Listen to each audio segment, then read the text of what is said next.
All right. Hello everyone. Hello This is everyone, this is I also need everyone mute themselves when they join. Just do that.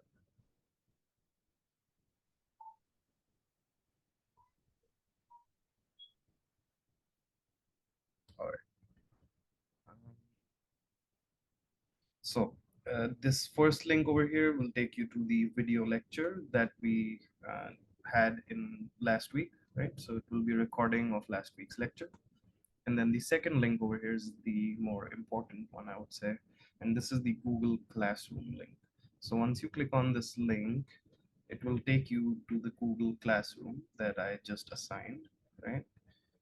So what will basically happen here is you'll go under classwork and you'll see assignments assigned to you once you join the school classroom, right? And under assignment one, you'll see the Word document that I was showing last week. Right? I have also attached this in an email, but all future assignments will be posted in Google Classroom like this. Okay. So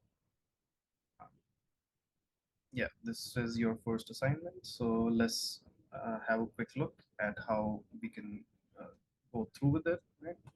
So the first link over here will take you to a document that tells you how you can install Python, right? So how you can install Python 3 specifically.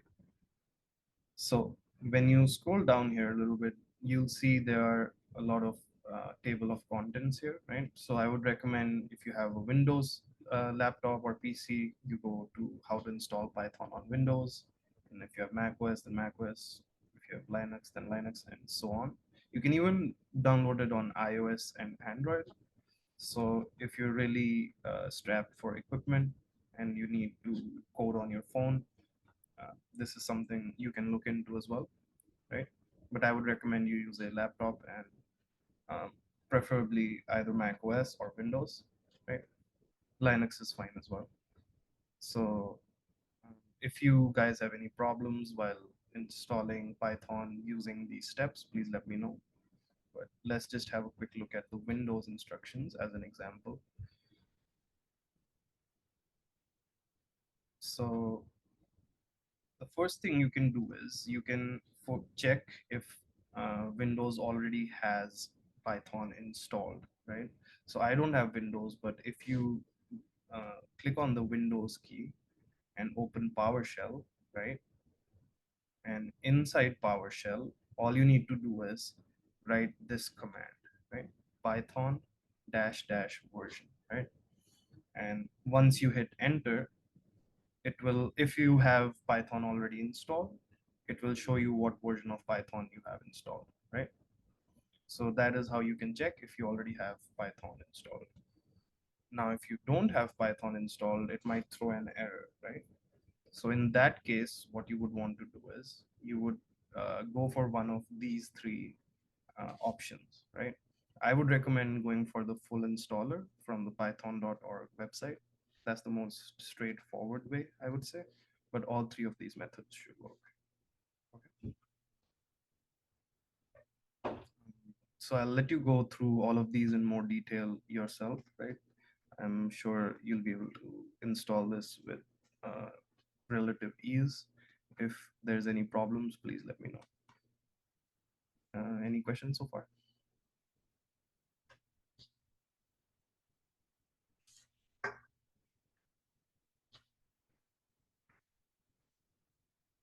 All right. So next, we'll look at the video tutorial. There's also a video tutorial linked over here. So if you don't want to read through the document and prefer somebody guiding you through a video, then please feel free to watch this and let me know if you have any doubts there as well. Now, the second thing you'll need after you have Python installed is the PyCharm IDE, right? So this is the link you'll use for that. So let's have a quick look. So PyCharm is a cross-platform IDE that provides consistent experience on Windows, Mac OS, and Linux. And this is the reason why I was preferring that we basically use PyCharm as our IDE of choice because it provides a very consistent experience on all platforms, right? So just make sure your PC can handle PyCharm. I'm sure this really shouldn't be a problem because the minimum requirements are literally any modern CPU, right? So yeah, just make sure everything here looks fine. And yeah, you might need Windows 10 or later. So this is something to look into and might be a problem. So if you don't have Windows 10 or later, just let me know.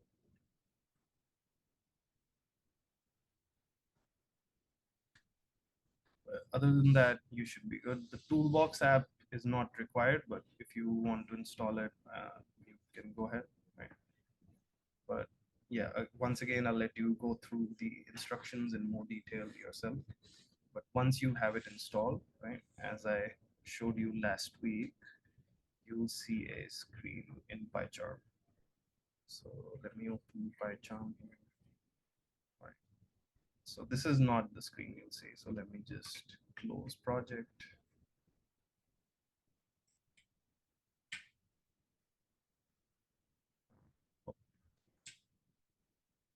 So let's see.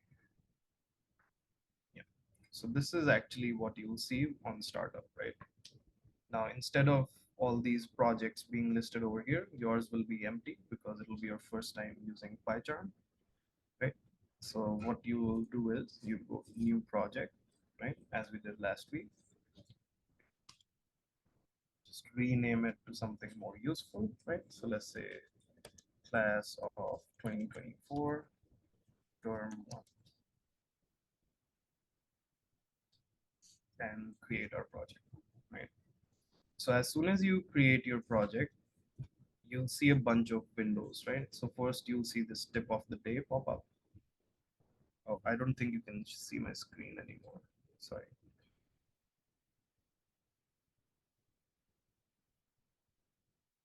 There we go. Yeah. So as I was saying, you'll get a tip of the day screen that you probably weren't able to see, but that'll give you like a nice tip for using PyCharm. You can ignore that and simply continue on with your project, right? And the first thing you'll see is this main.py file, right? And it will contain a bunch of comments and then a bunch of code over here, right?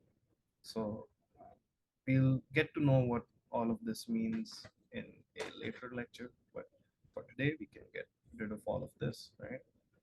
And once again write our first program in Python, right? So what do we want to do? Let's say we want to print out or simply display to the user uh, a hello message, right? So the way to do that is to use the print command. And then inside the print command, we start double quotation marks. And inside these double quotation marks, what we'll do is write the hello, right?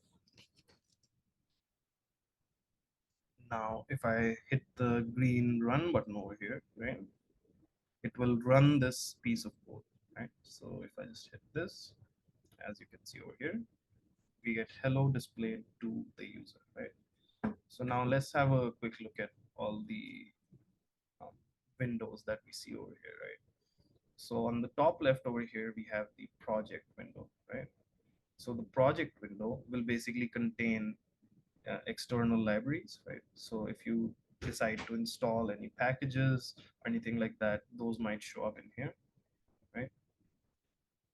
But the main folder in here will be the same as your project name, right? So we named our project class of 2024 term one, right? So that's the name of the folder over here.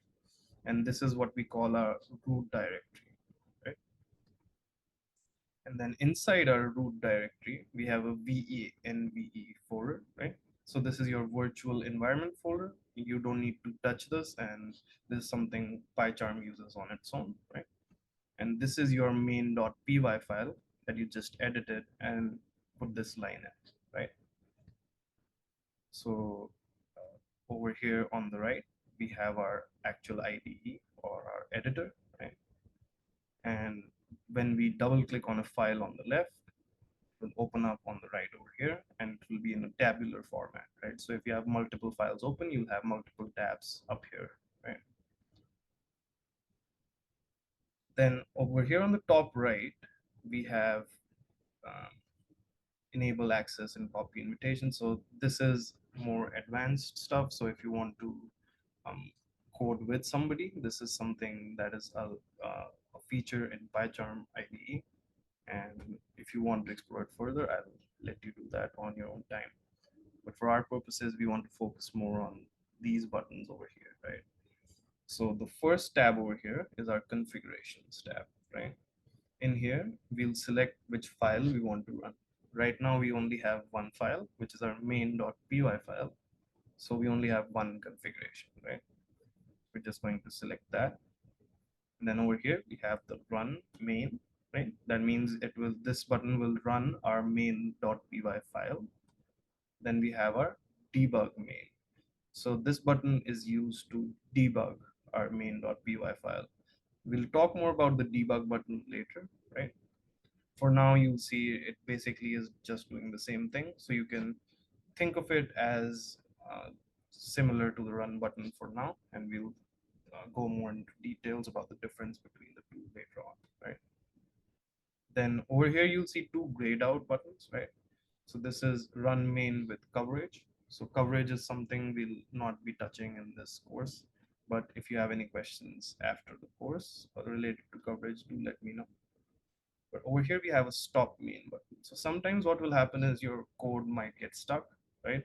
So this is a quick way to simply just stop your code running in its place, right?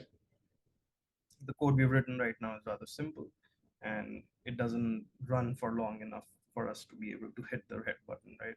So yeah, as soon as we run the run button, it just has the code displayed out here, right?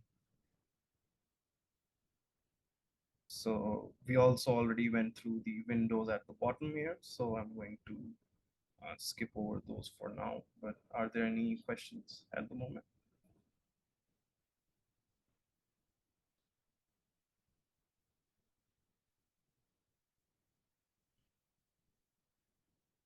Feel free to put it in chat or raise your hand, either works.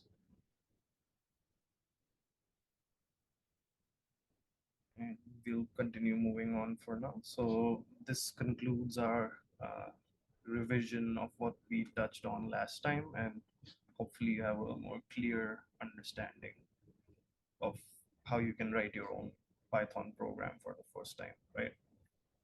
So now what we'll do is, now we'll switch gears to our first topic in Python, which is data types, variables, and operators. So let me just pause share, pause the record, resume. All right, welcome back everybody. We're going to start with our first topic, which is data types, operators, and variables, right? So the first data type that we've already actually seen is a string, right? So a string is an array of bytes representing Unicode characters, right? So basically what that means is a string represents something like a word, but it can even have punctuation marks, numbers, and basically anything that is text. Even white spaces are fine, right? So there's a question in chat. Sorry, I missed last class. So in this class, we were supposed to have laptops and install Python. No, for this class, you don't need those installed, but by next lecture, I would expect everybody to have them installed, right? All right. So let's get back to strings, and some examples we see over here are, so basically these, all four of these are the same exact string, right? They're just being written in different ways. So you can put them in single quotation marks, or you can put them in double quotation marks, or you can put them in triple double quotation marks, and as also triple single quotation marks, right?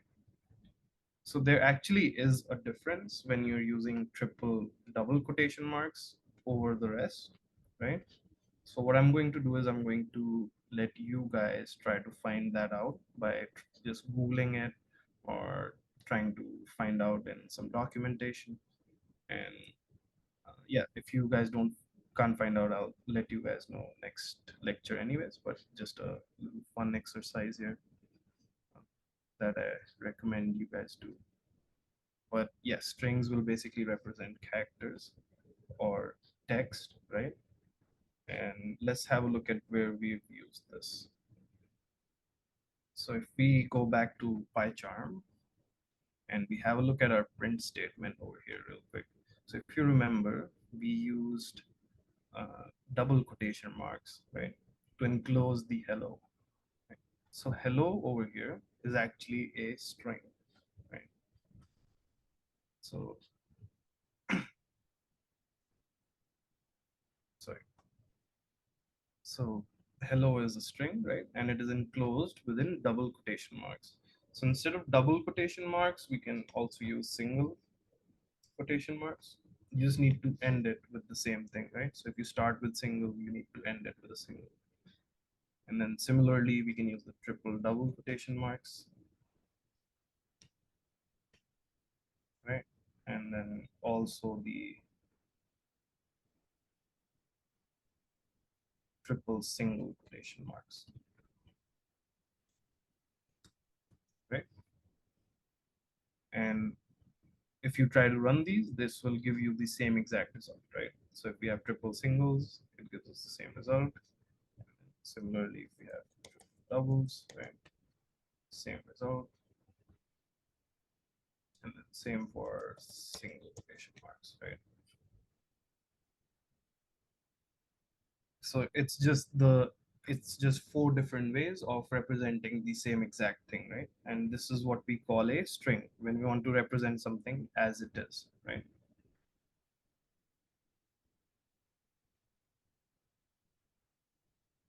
So this is our first data type. Now let's have a look at the next one, which is numbers, right? So numbers come in three different flavors, right? So the first one over here is an integer.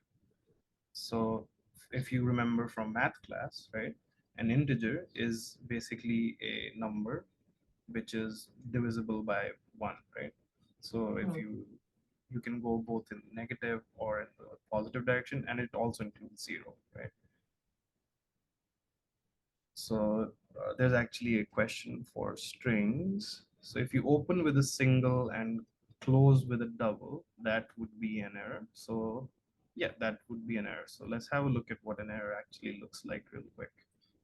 So let's say we end this with a double quotation mark instead, right? So as you can see, we get an error, right? And what does it say? It says syntax error, EOL, while scanning string literal, right? So EOL means end of line. So it says it reached the end of line before it got another single quotation mark, which is not allowed. Make sense?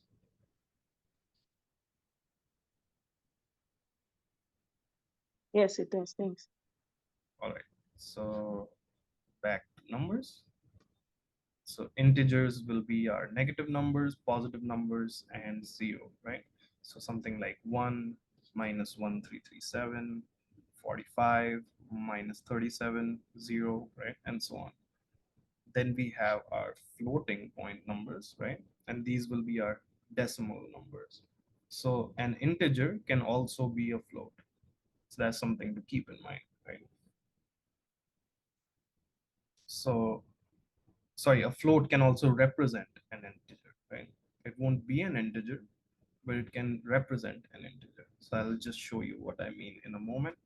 But some examples of floating point numbers will be 1.25 and then minus 13.37, E2, 1E minus 3, right? E is nothing but the uh, 10 power of 10 that we want to multiply the first number with, right? So minus 13.37 E2 means minus 0.1337, right? And then sorry, it would mean minus 1337. not with the point. And then 1e minus 3 will be 0.001. And then we have our complex or imaginary numbers. And this is something you can just know, but won't really need to be using as much, right? So you can also represent complex numbers if you really want to, but this is not something I'll really be touching in this course. But you feel free to explore it on your own. So let's have a quick look at how we can print out some numbers, right? So let's get rid of the string in here. So now numbers can be represented without the quotation marks, right? So we can just write 45 and this should work fine. So as you can see, it printed out 45 because 45 is an integer, right? And then similarly, we can also have a floating point number, right? So yeah, for example, 45.34, print that out. And what I was saying when I said that you can represent an integer as a floating point, all you really need to do is, for example, the integer is 45, right? And I want to uh, express it as a floating point number. All I'll do is add a point zero at the end, right? And when I actually run it, you'll actually see the point zero here, right? But it doesn't matter how many zeros I add, it'll only show me 1 0, right? Because this is actually a calculated number and not a string, right? Now, if I put this in a string, then it will display the whole thing, right? Because it is no longer a number, it is a representation of text, right?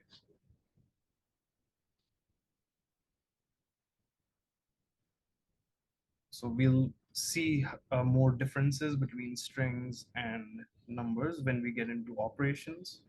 But for now, basically what you need to understand is that a string is a representation of text and it can contain a number inside, but it won't behave like a number in our code, right? And we'll see what we mean in a minute here.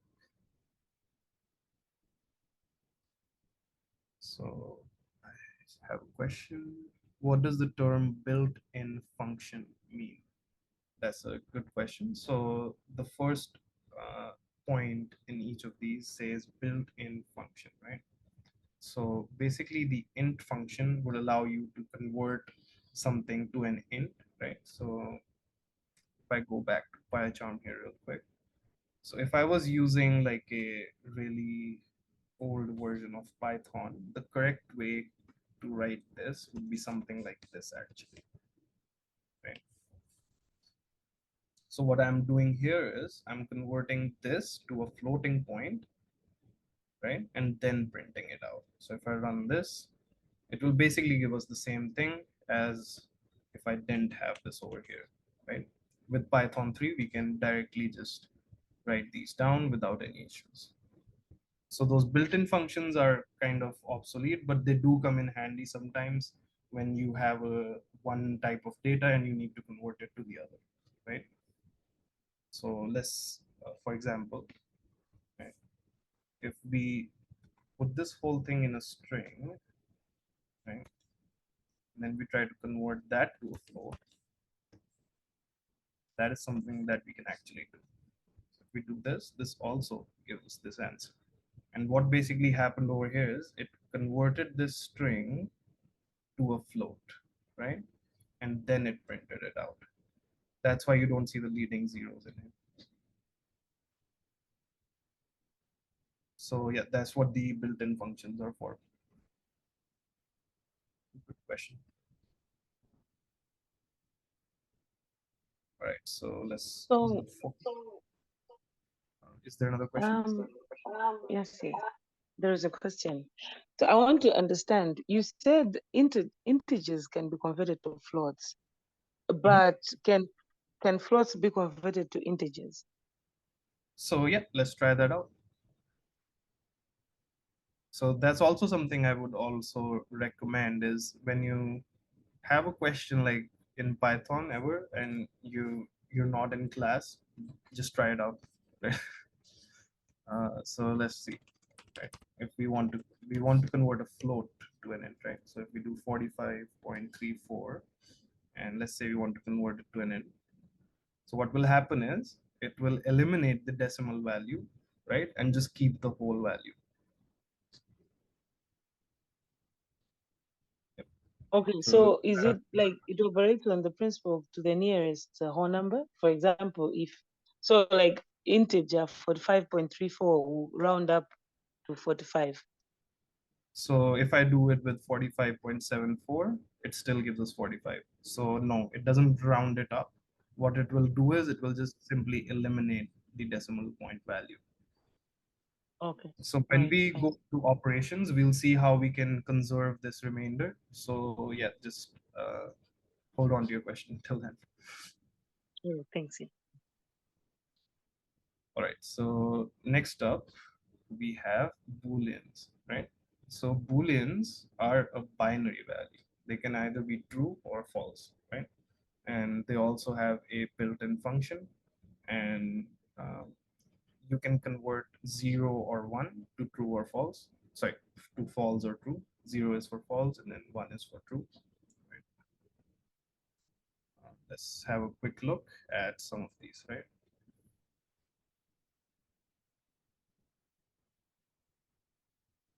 So if I write true,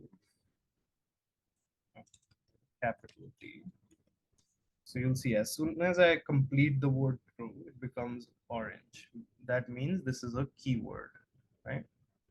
And true is a Boolean value, right? So if I try to print this out, you'll get true, right? And then if I do a bool conversion on 0, I also get the same thing. Oh, sorry, I get false, right? Because 0 is false. And then if I do it same thing for 1, we get true, right?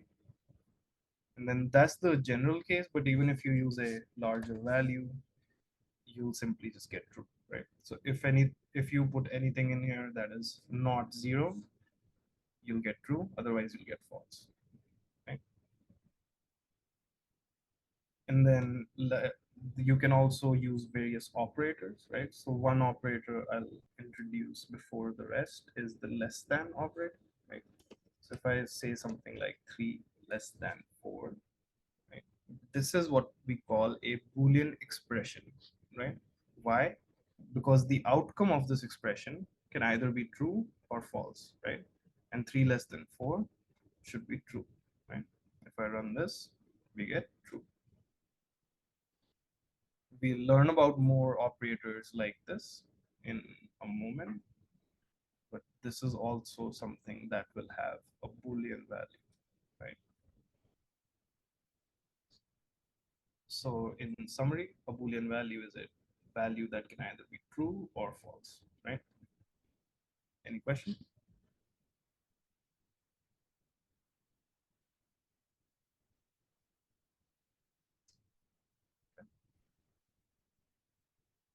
So let's go to variables now. So variables in Python are very different from variables in, say, math, right? So we'll see what I mean in a second here. I see a hand raised, so please go ahead. My name is Jane. I wanted to ask a question. After the presentation, are we able to get the notes or the presentation, a copy of it? Yeah, I'll be sending out a copy of this presentation. There wasn't any PPT for the last one, which is why I didn't send out anything. Okay, thank you. Yep. So yeah, so over here we have variables. So let's go to our PyCharm window and create our first variable. So let's get rid of our print statement here. So let's call our first variable x, right? So now what we can do is, now that we've created our variable called x, we can assign it a value, right? So we can say that we can assign it a value using the equal to operator, right?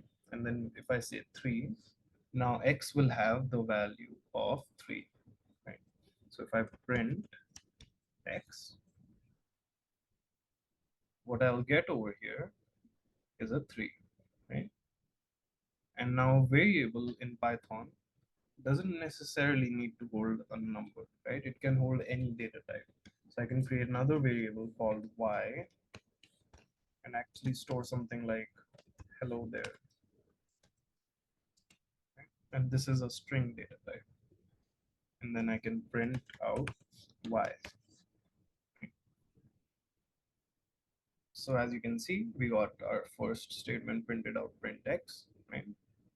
And x is 3.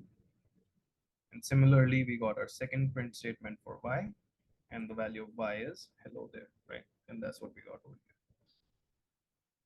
So this is how you can create a variable and assign it a value, right? And you have to assign a value to a variable in Python before you can start using it, right? So if, for example, I did not have this line over here and I try to run this code, it will give me an error, right? It will say that in line number 3 over here, x is not defined, right? We have not given x a value. So that is why we have to define a value, and then we can do this. Any questions on how we create a variable and how we can assign it a value?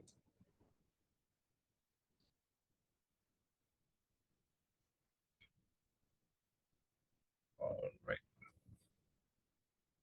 And yeah, if you have questions throughout the lecture, please feel free to keep putting them in the chat if you don't get a chance to speak up. All right, so similarly, we can also have a Boolean value for a variable, right?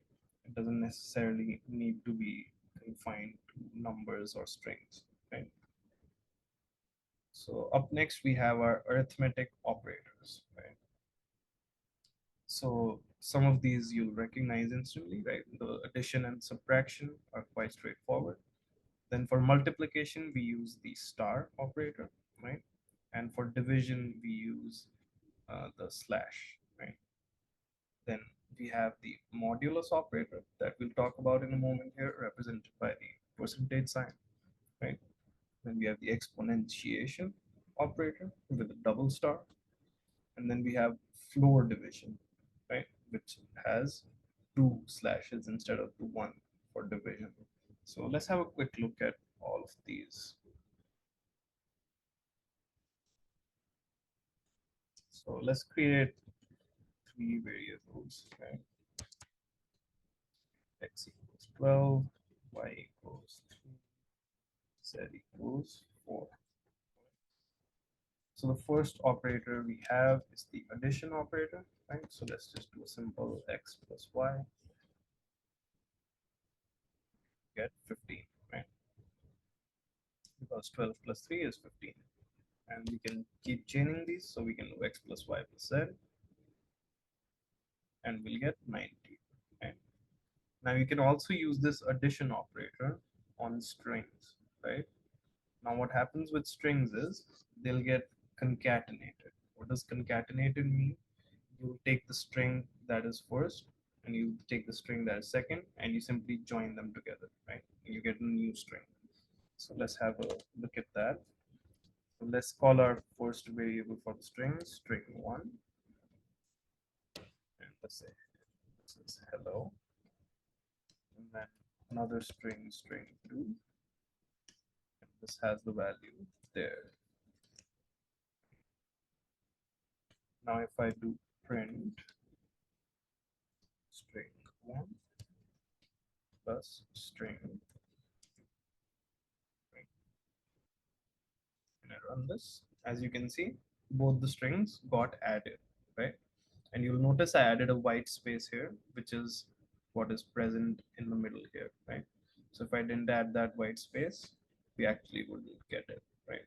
It'll just get concatenated together, right? So everyone clear on the addition operator? Another example. Just repeat on the spacing. I'm sorry. You put the space on string 2 before you did the apostrophes or where? Yeah, so I actually just had a space at the end of hello here, right? This guy.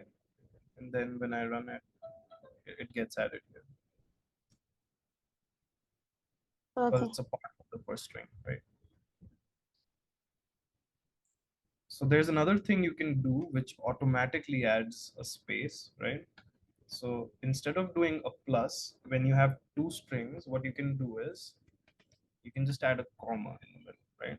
And this is the special for the print uh, statement, right? So when you're using the print statement, you can list a number of strings with commas in the middle, and it will automatically add the space, right? So if I run this, you can see here, it automatically adds the space, even though I don't have it in any of these, right?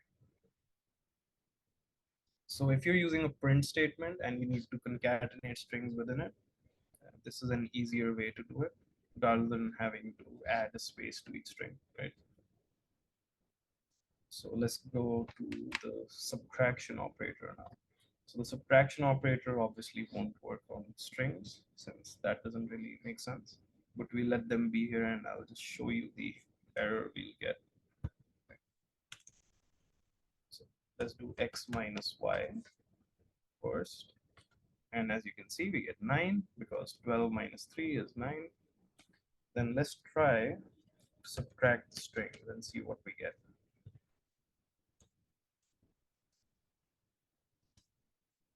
Right?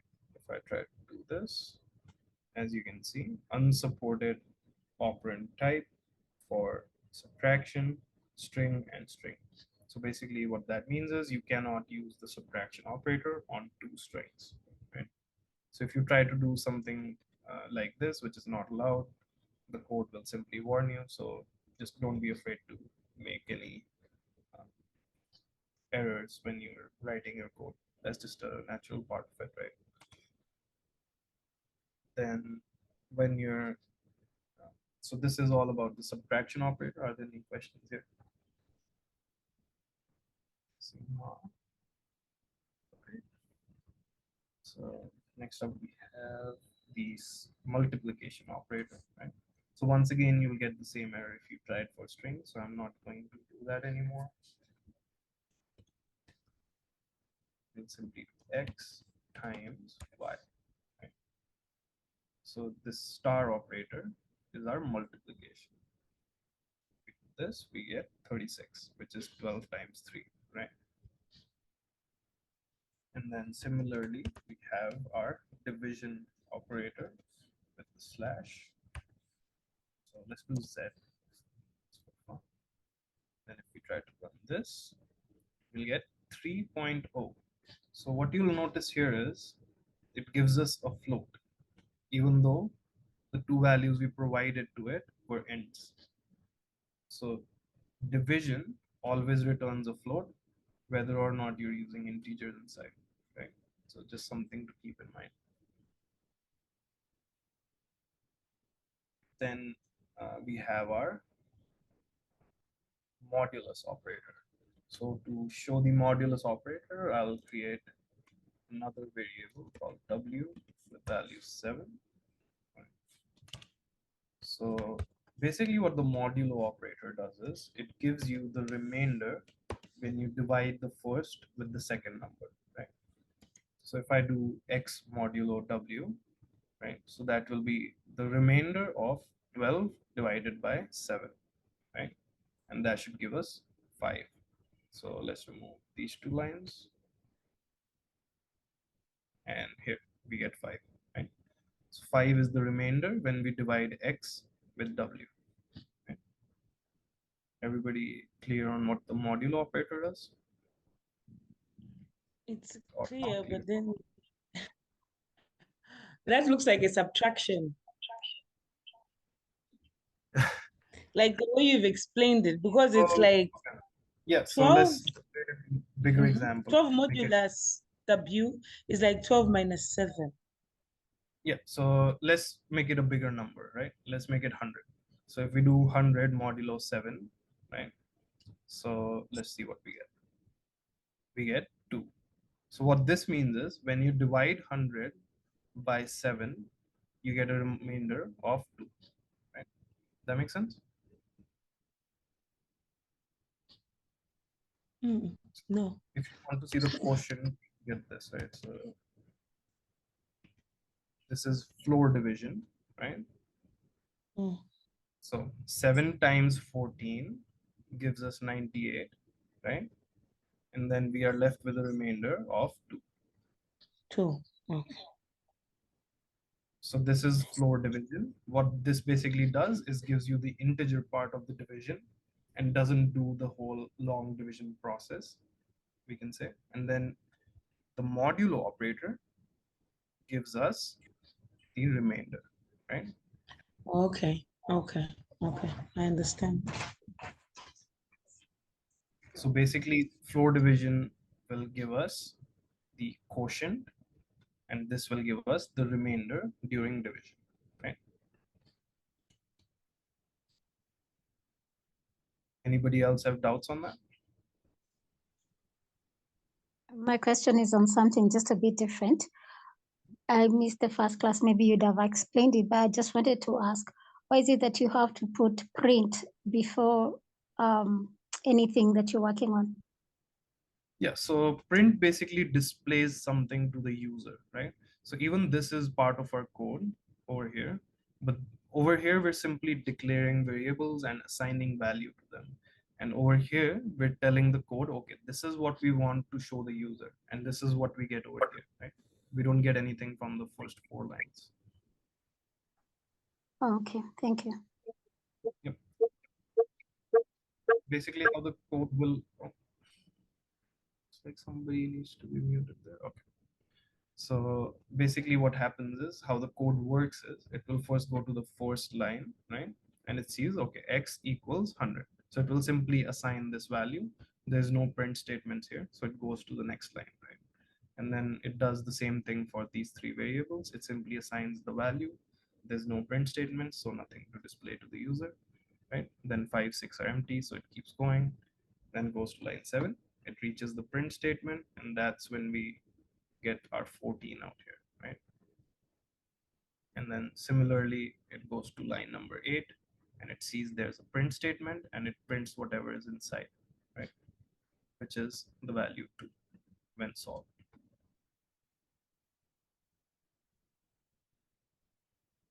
Yeah, makes sense? Yes, thank you. All right. So let's go to presentation. I want to see if I missed any. Oh, we missed the exponentiation operator. All right, so the last one we have is the exponentiation operator. So let's say I want to put 3 to the power of 4, right? So what I'll do is I'll go y, then a double star, and then z, right? So this is our exponentiation value, right? So 3 to the power of 4 is 81. Right? Any doubts on any operators? Do you want me to do any more examples on any of the operators?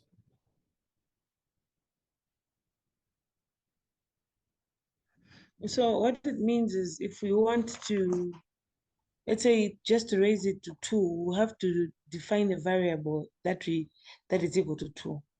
And No, then this way, these variables I've just defined for my convenience. You don't need to define any variables. So for example, if I need 2 raised to the power 3, I can just write this. okay, so it's going to be like 2 to the power 3. Aha, okay, all right, okay, I understand. Okay, fine. So you can use both variables which are numbers, or you can simply use numbers, right? Okay, fine. Yep. Okay. So let's go back to the presentation and look at some assignment operators, right? So we've already had our look at the first assignment operator, which is the most straightforward, right? So basically what this does is it basically assigns the value on the right to the variable on the left. So if we write x equals 5, right, it will basically assign the value of 5 to x.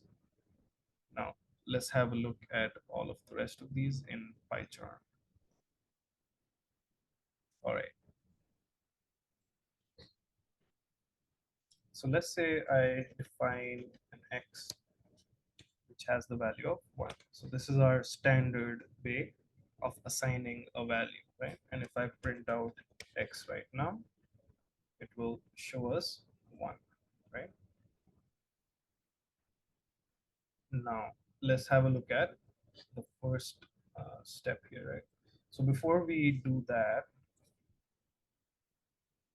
okay, so I have a question here saying I'm still confused on the operators for division and modulus, right? So let's have a quick look at those again. So let's say we have 100, right? Value of 100, and we have value of 7, right? So if I just print out 100 divided by 7, what we'll get is this number, right? Because 100 is not actually divisible by 7, right? So what we can do is in Python, we can get the quotient and remainder separately for this division, right? We don't need to do the division all the way down, right? So we can have a fractional bit. So what floor division does for us is it will give us just the integer part of the division, right? So if I run this, you'll see it ignores this decimal part, right? And just keeps the rest of it, right? And if we do 14 times 7, like just some quick math, we'll get 98, right? Which is 2 less than 100. Right? And that 2 is basically our remainder, right? So if we do 100 modulo 7, now the modulo operator here gives us the remainder, right? So if I run this, we'll get 2, right? And if you divide 2 by 7, you'll actually get this decimal value. So basically, these are just 3 different ways in which you can use division in Python, right? So you can do the entire division, right, where you get the value to very specific precision, right? So this is 2, 3, 6, 12, so 15 decimal points, right? So up to 15 decimal points, you're getting precision when you do normal division. But when you do floor division, what is happening is you're just getting the integer part of it, right? And the rest gets ignored. And then the modulo operator gives you the remainder. So there are some specific cases in which these two might be useful, but for the large majority of cases, you'll probably just be using normal division, right? It just depends on your use case. All right, so let's get back to our topic, which was assignment operators, right? So we assigned a value of 1 to x, and then we printed it out. Right? If we do this, we get 1. Right? So now something that will make some math teachers frown is if I write x equals x plus 1. Right? So now this statement might seem a little strange, but all we're doing really is we're saying, okay, x needs to be assigned the same value as x plus 1, right? And what is x plus 1? X plus 1 will be 2 because x is 1. So over here, x gets the value of 2 now. So if I print x again, it will actually have a value of 2 now because we have assigned the value of x plus 1 to x, right? So it has a new value now. So a shorter way to write this whole expression, right, is to simply just say x plus equals 1, right? And this means the exact same thing, right? This means the exact same thing as x equals x plus 1. So these two expressions are equivalent. Right? So if I remove this and I run the code, you'll see we get the same exact result, right? Because basically plus equals is just incrementing x by whatever value is on the right, right? So you take the value of x and add 1 to it, That's what this assignment operator means. Then similarly, we can do it for subtraction, right? So if we do x equals x minus 1, so now at this point, the value of x is 2, right? And then I say, make it x minus 1. So what is x minus 1? 1, right? So if I print x at this point, we get 1 again, right? So basically what is happening over here, let's have a quick recap. So first the code goes to line number 1, right? It assigns the value of 1 to x. In line number 2, we're printing out this value of x, which is what we get over here, right? Then the code goes to line number 3, and over here we're incrementing the value by 1, right? So plus equals 1. Then we go to line number 4, and we're printing out the new value of x, right? Which is 2. Which is what we see over here. Then the code goes to line number 5, and it says, okay, now give x the value of 1 less than x, right? Which is 1 again. And then we print it out, and that's what we get over here, right? Now, Mhm. Meaning to say that if we did not have expression number 3, expression number 5 would go to 0, right? yeah, so let's do that Okay. right now. And if I do this, you'll see it prints out 1 twice, right? And then it reduces the value by 1, and we get 0, right? Oh, okay. Okay, fine. And then this one, again, we can write in a shorter way, right? We can say x minus equals 1, right? And this basically is the same as x equals x minus 1, right? So I'm sure you can see a pattern here now, right? So I'll add that plus equals back. All right, so now we can also do a star equals, which will basically mean multiply it with whatever values on the right. Yeah. So if, for example, I say 4, and then I say print x, right? So before line 7, the value of x is 1. And when we come over here, it says, okay, take the value of x, multiply it with this number, and then that is the new value of x, right?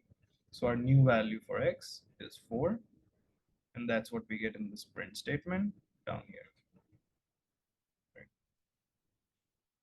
So to make this a little more clear, what I'll do is I'll actually make the value of x 3 before we multiply it by 4, right? So you'll see over here, we get 12, right? Because here I change the value of x completely to 3, and then I do the multiplication assignment operator on it, which means I want to multiply it by 4, right? And then I can divide it by 4 in a similar fashion. Right? And if I do print x, I'll get 3 again. See?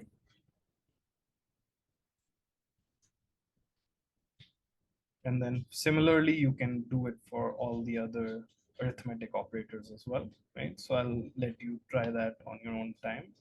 We can have a quick look over here. So we have the modulus assignment operator, the floor division assignment operator, and the exponentiation assignment operator. So they'll work in the exact same way, where you simply perform the expression with x and the number on the right.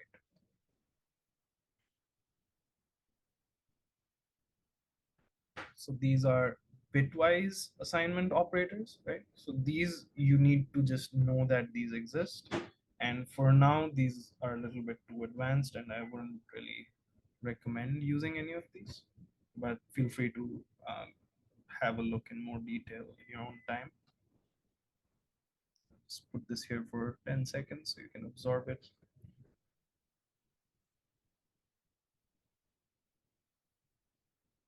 These are basically more useful when we go in more depth into binary operations and operations on binary numbers specifically, right?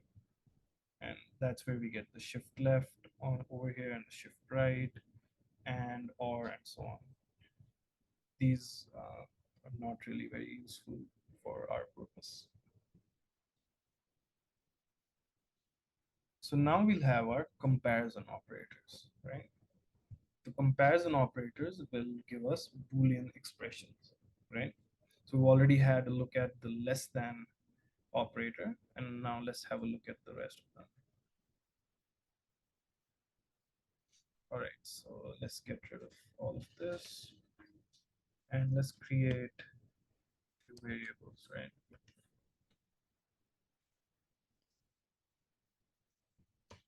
So z equals 2, and then w equals 0. I think that should be good enough. So first, let's look at the equal to operator, right? So generally, when in math we want to say that two things are equal, we put a normal equal to sign between them, right? But in Python, we use the single equal to sign already for assignment, right? So if I say x equals 1, it actually means I want to assign the value of 1 to x, right? So how do we check if two values are equal? So for that, we actually use the double equals to sign, right? So if I say x equals y, right? What I'm basically checking in this expression is if x and y are equal, right? So if they're equal, this will give me true. And if they're not equal, this will give me false. So let's try to run this. And x and x and y are both 1. That's why we get true, right? So similarly, if I try to run this for two numbers that are not true, right? So if I did x equals w, we get false, right? Because w is 0 and x is 1. Now we have the not equals to, right? So we can also check if two numbers are not equal. So if I say x not equal to y, right? So this is how we write it, an exclamation point and then an equal to sign. So if I run this, the third print statement gives us false.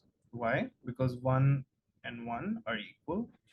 So not equal gives us false. Now if I do this for two numbers that are unequal, we'll get true. So as you can see, this fourth print statement is true. Now, keep going with our operators. So the next operator we have is the greater than operator, right? So let's give a true statement first. So y is greater than w, right? This will be true because 1 is greater than 0. And if we try to run this, we get true. Yeah. Then we do this for two numbers that are not greater. So let's say y is greater than z, we get false. Y is not greater than z. Similarly, we have the less than operator, right?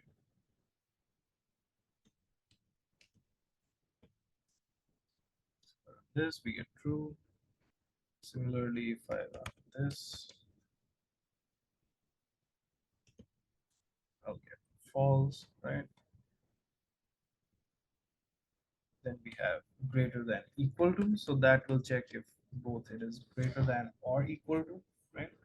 And how we write that is, let's say if I want to check x greater than equal to y, and I run this, it gives us true because x and y are equal, right?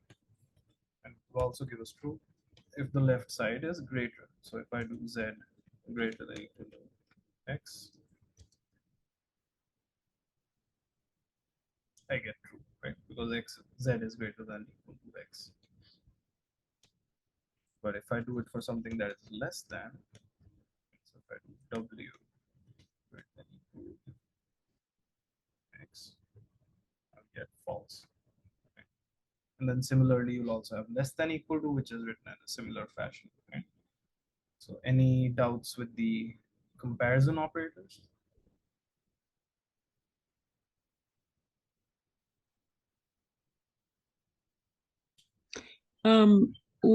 Okay, I understand how everything has been done.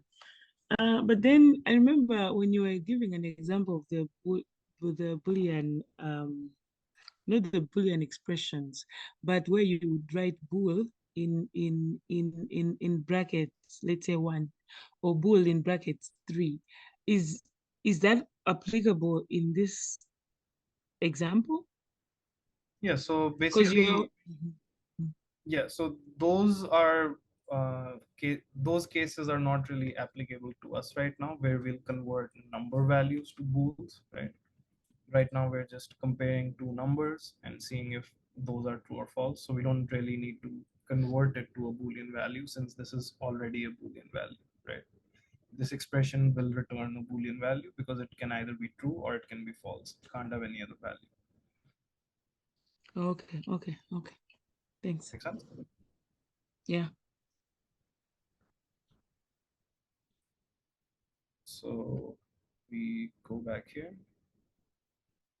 Then we have our logical operators, right? So we only have three logical operators. Those are and, or, and not, right? So if you've done logical mathematics or algebra before, you'll probably be familiar with some of these, but let's have a quick look. So let's get rid of all of this and let's create two variables, true and false. Okay. And we'll see how these logical operators work, right? So the first one we have is called and, right? I'll just create one more true and one more false for more clarity.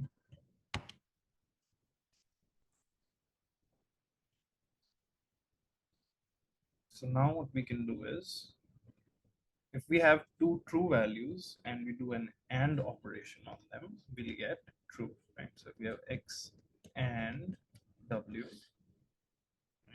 and if I run this, we get true, okay?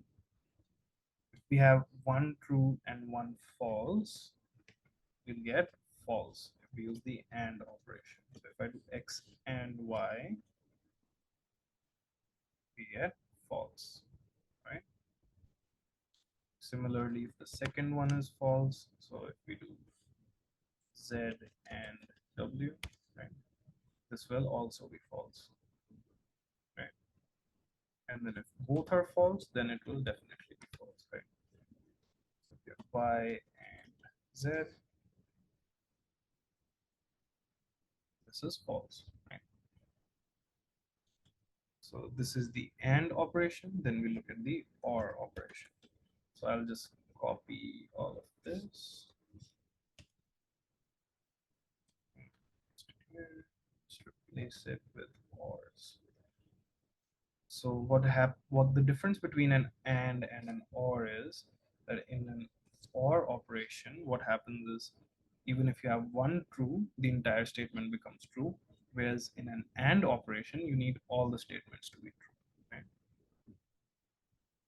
So as we can see, in these first three, at least one of the variables corresponds to a true value, right? And that is why we get three true for all three of these. But as soon as both of them are false, we get false, right?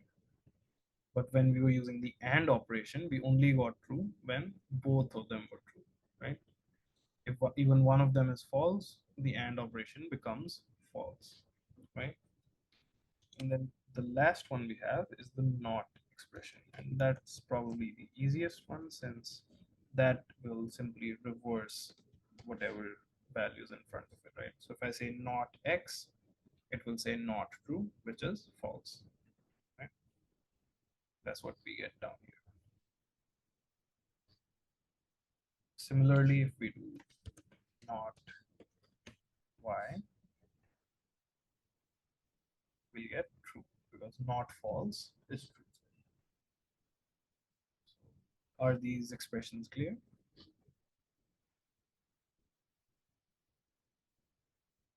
This might be a little new, so it's okay if there's some doubts here.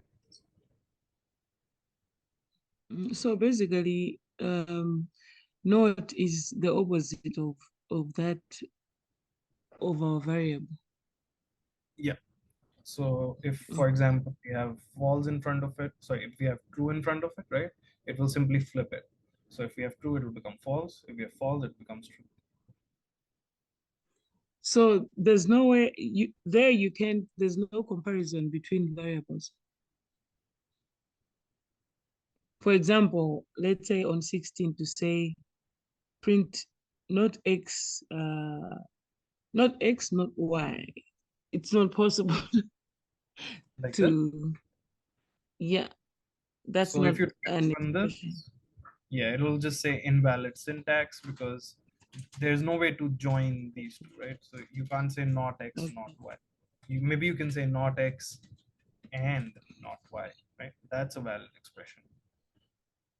Okay, oh, not x, not y. So not first it will do not x, right? So not Mm, x means false, right? So this will be the same yeah, as false, and then it and will do true. not y, which is the same as true, right? So false and true, which will be false. Mm-hmm, mm-hmm. All right. Any other questions? See something in chat. So the logical operators work with Boolean values only. Yes, that's correct.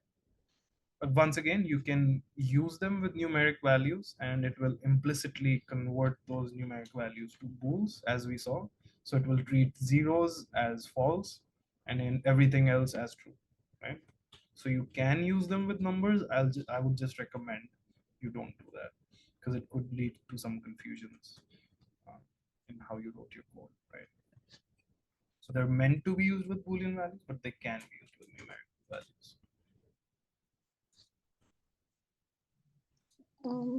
A polite question. Kindly just repeat the phrase for and or. Sorry, Kindly, can you repeat that? kindly repeat just when you use and also when you use or. Just kindly just take briefly. Just repeat that briefly. Okay, so like a possible use case, you would say, right? So basically, you would want to use and when you want to see if two Boolean expressions together are true, right? So if both of those expressions are true, only then you want the larger expression to be true, right? So for example, if you have, let's say you have four numbers, right? So let's call A equals 1, B equals 2, C 3, and E equals 4. Now, you want to do something in your code such that uh, it is only true if B is greater than A and D is greater than C. So how do we write that? So how we'll write that is print. So first we say B greater than A, right? And D greater than, sorry, D greater than C. And for better readability, what you can also do is you can provide brackets.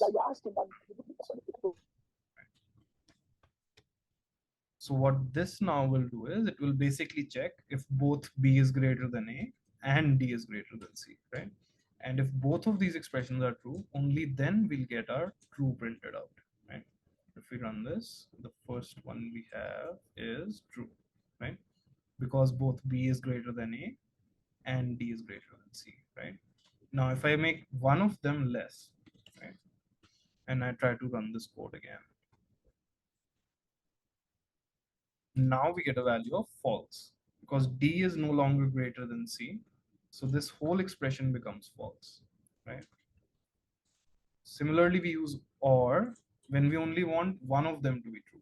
So we don't necessarily need both of them to be true. If one of the conditions is true, we want it to be or, right? So now if I run this, I'll actually get because OR only needs one of these statements to be true. Does that make sense? Yes. All right. So on the or, it just works with what is true. Yeah, so for the OR statement, you just need one of the two to be true, and for the AND, you need both Okay, in I order got to it. get a true result. Yeah. Thank you. So next up, we have the identity operator, right? So these will also return a Boolean value, right? So this basically tells us if two values are the same object, right? So let's have a look at what that means. So let's get rid of this. So as you can see, W and X represent the same value, right? So if I say print X is W, right? What will happen is we'll get true. Why? Because the X and W are essentially representing the same object, right? Now, one place where there is a slight edge case, so to say, right? So for example, I make two variables. One is 3, and the other one is 3.0. These will actually not be the same object because the first one is an integer and the second one is a float, right? So if I do print x is y, we get false. Why? Because x is 3 and y is 3.0, and even though the values are numerically the same, they don't represent the same object, right? One is a integer and one is a floating point. So this is where it is different from the equal operator, right? The equals to operator will check if the two values are equivalent, and the is operator actually checks if they're the same exact object, right? So if we actually do print x is not y, this will actually give us true. And does everybody understand why this is happening? I get it. I get it too. Perfect. Awesome. So let's go back to the presentation. Then we have our bitwise operators. So these are similar to our bitwise assignment operators, right? In the sense that these are used with binary representation of data and don't really apply to our course, but it's good to know that these exist, right? And then these are some resources available online. So once you have these slides, you'll be able to go to these links and just do your own research on each of these, right? And that concludes our lecture for today. I know it went a little over time today, and yeah, I'll try to let that happen again. I'll stop recording.